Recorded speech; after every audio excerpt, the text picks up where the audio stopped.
안녕하세요. 오늘은 다이어트를 성공적으로 하기 위해 데드라인을 설정하는 것이 어떻게 우리 심리와 뇌에 영향을 미치는지 알아보겠습니다. 먼저 스포츠 심리학 관점에서 설명드리고 그 후 뇌과학적 기전을 살펴볼게요. 다이어트 성공을 위해서 막연한 목표보다는 명확한 데드라인을 설정하는 것이 중요하죠. 예를 들어 언젠가 살을 빼야지라는 생각은 실천으로 옮기기 어렵지만 3개월 안에 5kg 감량이라는 목표가 설정되면 상황이 완전히 달라집니다. 스포츠 심리학에서는 이런 구체적이고 도전적인 목표 설정이 성공 확률을 높이는 중요한 요소라고 합니다. 목표 설정 이론에 따르면 구체적인 목표와 기한을 설정하면 목표 달성을 위한 동기부여가 극대화됩니다. 목표에 데드라인을 설정하면 매일의 다이어트 계획을 구체적으로 세우고 그 계획을 따르는 과정에서 자기 효능감이 상승합니다.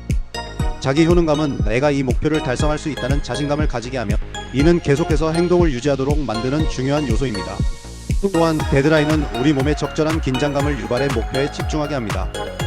이를 설명하는 것이 바로 여키스 도슨 법칙인데요. 적당한 긴장감은 각성 수준을 최적화하여 우리의 다이어트 수행 능력을 높입니다. 목표의 구체적인 기한이 설정되면 이 긴장감이 긍정적으로 작용해 집중력과 행동의 지속성을 높여줍니다. 그렇다면 이런 데드라인 설정이 실제로 우리 뇌에 어떻게 영향을 미칠까요? 우선 데드라인이 다가올 때 편도체가 활성화됩니다. 편도체는 긴장감과 스트레스 반응을 유발하는 역할을 하는데 이로 인해 코르티솔이라는 스트레스 호르몬이 분비됩니다. 중요한 점은 이 코르티솔이 적당한 수준일 때 우리 뇌와 신체는 각성 상태를 유지하며 목표에 대한 집중력이 높아집니다. 이는 마치 시험 전에 약간의 긴장감이 오히려 집중력을 높여주는 것과 같은 원리입니다. 다음으로 중요한 역할을 하는 부분은 전두엽입니다. 전두엽은 우리가 목표를 세우고 계획을 실행하며 충동을 억제하는 데 중요한 역할을 합니다. 다이어트를 위한 데드라인이 설정되면 전두엽이 활성화되어 목표에 필요한 행동 계획을 세우고 이를 조절하게 돕습니다. 예를 들어 3개월 동안 매일 1시간씩 근력운동, 20분 유산소하기와 같은 구체적인 계획을 만들고 이를 따르도록 하는 것입니다. 전두엽은 이러한 목표 지향적 행동을 지원하며 목표에 맞는 행동을 꾸준히 유지할 수 있도록 합니다. 도파민 시스템도 목표 달성 과정에서 중요한 역할을 합니다. 우리가 목표를 향해 노력하고 작은 성과를 얻을 때마다 도파민이 분비되는데 이 도파민은 보상과 즐거움을 느끼게 하여 다시 행동을 지속하게 만듭니다.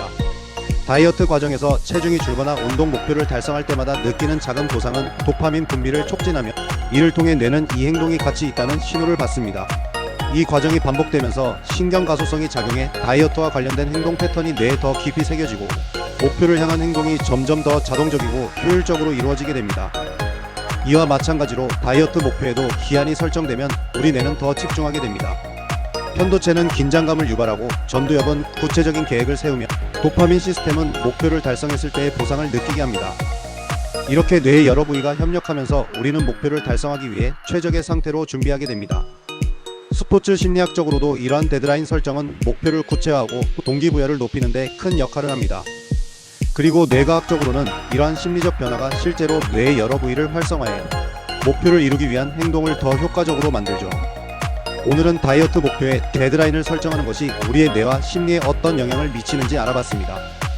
여러분도 다이어트를 포함해 어떤 목표든 구체적인 데드라인을 설정해보세요.